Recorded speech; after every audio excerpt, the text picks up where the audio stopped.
Hey, y'all. Welcome to the Convos with Anita Santiago podcast. I am your host, Anita Santiago. Please like, share, follow, subscribe to the podcast on all the social media pages. If you would like to get in touch with me about the podcast, you can email me directly at convoscws@gmail.com. Welcome, welcome, welcome. We are at the end of 2025, and I must tell you that I am very glad about that. Although this year started out very good, it ended on some really crazy notes, and I'm glad we're getting to the end. So um, we're at that time of the year where we tend to reflect on, what we've accomplished and what's gone well and what didn't go well. And I just want to encourage us to, you know, step back, take a moment, look at what we've been through, record those wins, and see how we can do better next year. So, before we get started with all that, let's give a happy birthday shout out to the podcast. The podcast is now 3 years old on December the 9th. That's when I launched 3 years ago. Shout out to MMS 314 Media for all your support and help to putting these episodes together. It's been quite a journey. I really do love the podcasting space, and I got to tell you, 3 years is quite an accomplishment. So, shout out to all the fans, listeners, followers, and supporters that come back for more episodes. I wouldn't be here without each and every one of you. So, I really, really appreciate your support. So, 3 years old to the podcast. Yay! That is definitely a happy point for me, as you can tell by the smile on my face. So, 2025, the year in review. How was 2025 for you? Did you get a lot done? Did you have really big wins? Did you have a lot of small wins? Um, the first half of 2025, as far as the podcast is concerned, was dedicated to topics on self improvement. So we talked about things like supporting men's emotional health, habit stacking, understanding social media, mental health, navigating seas of uncertainty, the three hobby habit, which is one of my favorite episodes for 2025. Lots of ideas, suggestions, and strategies for improving personal productivity. So, how did you do? Did you try any of those things? Did they work for you? Did they not work for you? Did you tweak them and customize them? Um, I feel like we were on a roll for the first half of 2025, and then boom, June came, and I feel like it was pretty hard from there. So, as I think back and reflect, one of my biggest challenges has been getting the podcast episodes out there. I've had some hiccups with technology, equipment, locations. It's been really, really hard to try to stay on track. And I think a lot of people who do podcasting, live streams, one of the biggest challenges is building that consistency. And when you have a hiccup or life happens, if you miss an episode here, you miss recording there, then it turns into two episodes you missed. And the next thing you know, you may be in a situation where you get discouraged and you're no longer doing it. I'm happy to say that's not the case. I'm going to always work through it and find a way. And that's why I appreciate you all so much for coming back and listening to the episodes. So, one of the things that I recommend when you're doing your year end review or reflection is to find um, a book, a journal, something. You might do it on your tablet and write down each and every win that you have for 2025, big or small. For some of us, surviving is the win. For some of us, getting through those days was the win. But I'm sure if you think about it, you can come up with many, many things that were accomplishments for you. I remember when I used to have those year end reviews, and they'd always say, what are your accomplishments that you have this year? And I'd be like, what? I was too busy working to be thinking about accomplishments. So every time that time of the year would come, I would be really frustrated because I'd have to go back through emails and try to figure out, okay, what did I do that was a win above and beyond? Had I been keeping track of that a little better, that wouldn't have been so hard to do. But there's no time like the present. If that's not something that you've done before, get started doing it now. One thing I will say that recording your wins is not just helpful for reviewing what you've done over the year in 12 months, it can also come in handy for job interviews, and if you have interviews with organizations or opportunities and they ask you, what's your track record? What have you accomplished this year? What was the biggest win you had? What was the most impact? What was a project or a thing that you did that had a lot of impact? If you're keeping track of your accomplishments or your wins, you never have to go searching for that information, and it puts it right there in your hands. So that's another very, very good reason for jotting that down, whether you do it on paper or electronically. Get in the habit of recording your wins, recording your successes. If you are a business owner, entrepreneur, micropreneur, solopreneur, you should be doing this as well for the endeavors that you're in.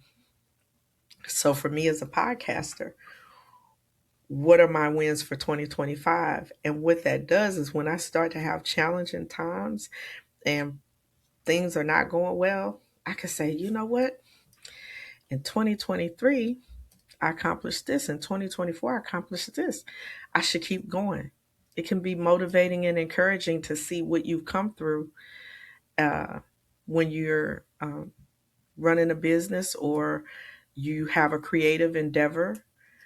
Just recording where you're making those wins, strategic partnerships, new opportunities, new contracts. There are a lot of people on my Facebook timeline that are business owners that have had some really big wins this year with grants. All of that stuff you should be writing down. So when you get into a situation where you're talking to other business owners or potential investors or people who want to pour into your business, and they say, okay, how have you grown in the last 3 to 5 years? What have how has your how has your effort or your company moved forward? That information is readily available. Even if you have hobbies, uh, nothing wrong with recording your wins for your hobbies. I am a new crocheter. I started crocheting about a year ago, and there's lots to learn. So when I learn something new, when I create a new item, that's a win because I didn't know how to do that before, and it shows that I'm growing and learning in this thing that I like. So even if you have a hobby, music, crocheting, sewing, or whatever, what did you accomplish this year? So writing down those wins, keeping track of them, always a good thing to do when you're doing your yearly reflections. Do you use a vision board? I know I've mentioned vision boards in other episodes. Some people are fans and some people aren't, and that's okay. I got introduced to vision boards in 2024, and I'd never tried it before. But I feel like it's a very powerful tool, and I accomplished everything on it, and that was kind of scary. And so I did it for 2025. Same thing. I looked at it the other day and I was like, wow, I did everything on my vision board except one thing. And that's still a work in progress. So if you need a way to guide your efforts in 2026, think about creating a roadmap. It may not be a vision board for you, it may be a list of goals. You may pick the top 5 goals you have, the top 3 goals that you have for 2026. Maybe you'll split them out. I have 3 personal goals and 3 professional goals that I want to accomplish in 2026. You can use a list, you can use goals, you can use a vision board, eh, or any other type of app or thing that's out there that helps you create a roadmap. I think it's really hard when you're trying to move through life to get things accomplished if you don't really know what it is that you're working on. So, for example, a person may have a goal of going back to school. Okay, well, you have a goal of going back to school. What does that look like? Junior college, college, GED. What is the commitment that you're going to need to get that done? And you can break those down into even smaller goals, and that creates a roadmap because as you accomplish each one of those smaller goals, you get closer and closer to the thing you're trying to achieve. It seems like, from my vantage point, especially being in mental health and doing a lot around helping people set goals, that people have that wheels spinning in the mud experience because you're trying to go somewhere but you don't really know where you're going, and because you don't know where you're going, you can't create concrete goals to get there. So again, for 2026, as you're contemplating what it is you want to do, what you want to accomplish, think about using a tool to map that out for you so that you have an idea of where you're going. Another thing that I want to suggest for your year in review is that you create a list of things you can improve. I'm big on personal growth. I feel like that's a daily thing. We all have areas that we can grow in, and we can all do better. We can all do better. And that takes being intentional and insightful to areas in your life that really need to be better. So, just like you make a list of accomplishments, just like you make a roadmap for 2026, you can also have a list of places you improved in 2025. Okay, I got better at doing this, and um, I'm not procrastinating as much. I'm more focused, and those sorts of things. But then, what else can you improve? There is so much that that we can do to improve our lives, whether that's getting traction on your financial management, time management, um, better supporting the people around you, uh, focusing on a career path of some sort, really digging in and saying, I'm a great person, I like me and all of that, but where are those pockets, those little places that I could just do a little bit better? So you all know I'm the queen of memes, and I probably have about 3 or 4 thousand memes on my phone. I just love memes. I don't know why, but there's one on my phone that says if you improve 1% every day, at the end of the year, you will have improved 365% in something. That shows the power of small, concrete, incremental goals over the big, humongous goals. Not saying big goals are not good, but realistically, when we set a big goal, we tend not to meet it. And I can tell you, every year in the gym, January comes, we get so many people that come in. I'm gonna lose 100 pounds. I'm gonna lose 5 dress sizes.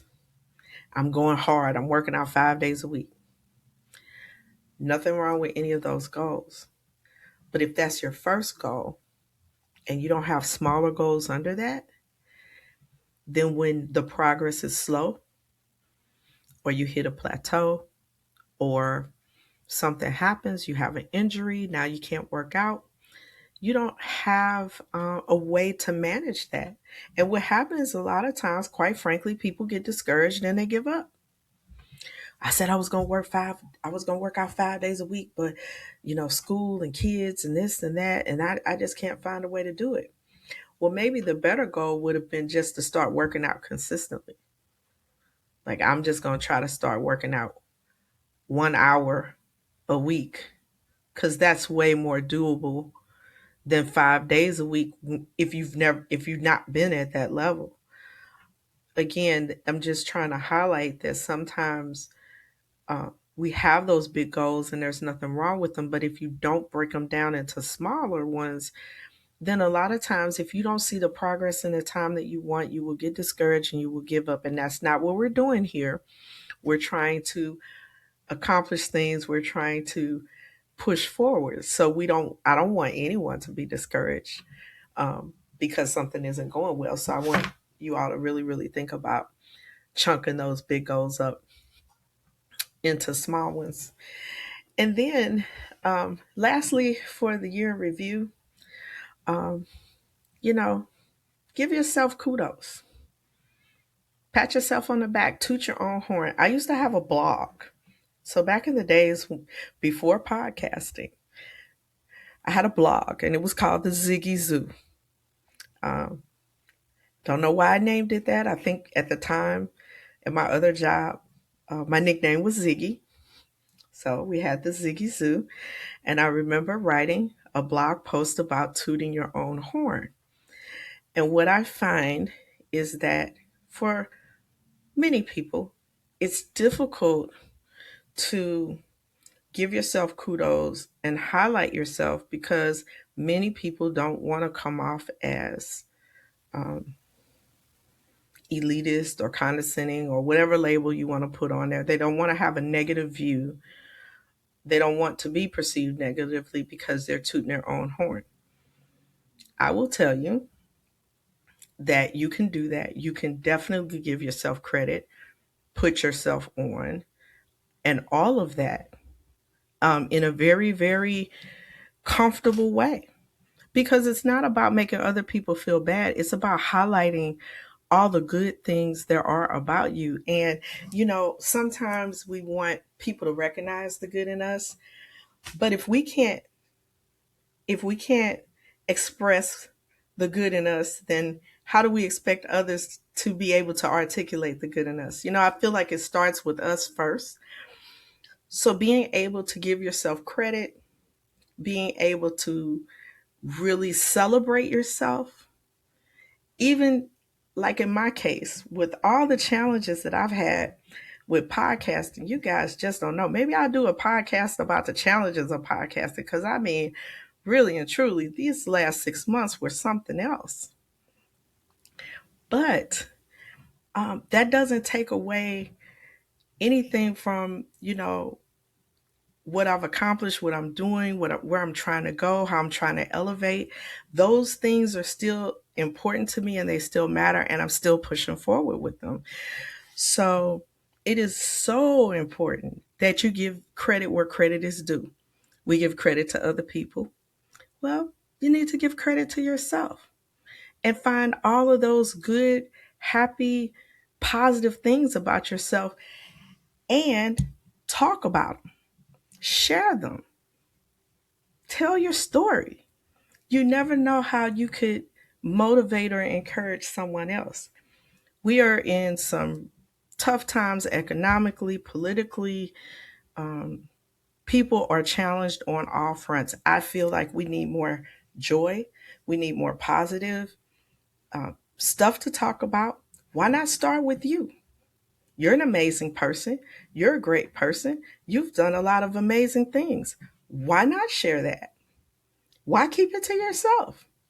Somebody hears about what you've been through and how you've made it through, that might give them encouragement to keep going. Somebody says, "Oh my gosh, you've got podcast challenges too. I thought it was just me. Oh, I'm not the only one. Okay, I can do this. I got this." And you'd be surprised at just how a small A small piece of information or a small way of sharing with others will have such a huge impact. Think about the pebble dropping in the lake and it creates the waves. That's what happens when we toot our own horn. We share that positiveness, we share that experience, and the waves hit and hit and hit. And that one thing that you did may impact many, many, many people. So I encourage you, boop, boop, toot your own horn whenever you get a chance. 2026. What we doing, fam? What we doing in 2026? What's your goals? What do you want to accomplish? What's on the horizon for you? Uh, I, I have some exciting things coming up for the podcast. New guests, new topics that really matter to our community. Want to get in the community a little bit more. I hope to get mobile, so I'm not always sitting, but I'm actually out there in the community talking to people. So that's going to be kind of exciting. Got a lot of plans for 2026. What about you? What are you planning? Are you working on it? Are you thinking about it? You writing it out? You know, they say for a plan to come to fruition, you need to write it out. So this is your encouragement to let's get going. To everyone who had a rough 2025, struggle, loss of jobs, loss of people that you love, loss of pets, changes, moves. I just want to encourage you that there's purpose in the pain. And I believe that's a podcast episode somewhere. There's purpose in the pain. Everything that we go through is for a reason. I can't tell you why your 2025 may have been hard, um, but I know that what you get out of it, the resilience you build, the ability to keep going, the focus, the tenacity, that all comes from adversity. We learn far more in tough situations than we do um, being on top. So if your 2025 was really hard, a lot of circumstances out of your control, let's accept it. It is what it is. But let's plan for a better 2026. There are some things in your control. There are some things that you can do to improve things for you going forward. So instead of maybe being stuck or focused on everything that didn't go right, look at the lessons learned and how can you translate that into wins and success in 2026. So I hope that you take some time to complete your 2025 year in review like I did. Wishing everyone a happy, happy new year and an exciting beginning to 2026. I'm really excited about this year coming up. And we're going to push forward, see big things happen, not just see big things happen. Let's reframe that. We're going to be intentional about making big things happen. I like that a lot better. We're going to make big things happen in 2026.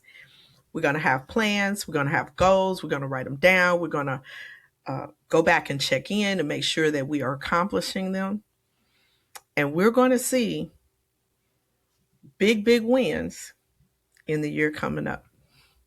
So I want to take a moment and express my complete appreciation for everyone that comes back and listens to the podcast. If you have a certain episode that you really, really like, that you really thought was good, share it with someone.